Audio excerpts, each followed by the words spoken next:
আজকে বানাবো ঝরঝরে বাসমতি চাউলের পোলাও, যা তৈরি করতে সময় লাগবে মাত্র 20 মিনিট। খেতে হবে দুর্দান্ত স্বাদের। তার জন্য প্রথমে চুলায় কড়াই বসিয়ে দিয়ে দিচ্ছি দেশি ঘি 1 চামচ। এখানে আলমন্ড আর কাজু বাদামগুলো হালকা করে ভেজে নিচ্ছি।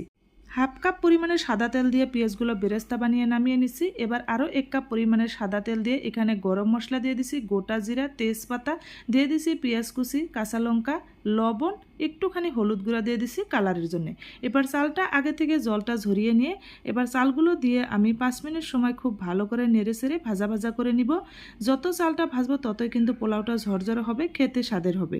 এবার এখানে দিয়ে দিছি দেশি ঘিউটা দিয়ে আমি একটুখানি সময় নাড়াচাড়া করে নিয়ে জল দিয়ে আমি 10 মিনিটের জন্য ঢাকনা দিয়ে রেখে দিব। এক্ষেত্রে চুলার আঁচটা কিন্তু লো ফ্লেমে দিব।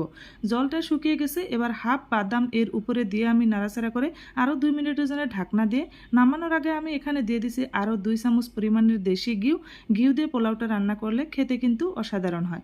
এবার আরও যে বাদামগুলো বাকি ছিল সেই বাদামগুলো দিয়ে উপরে আমি পেঁয়াজ বেরেস্তা দিয়ে নামিয়ে নিছি।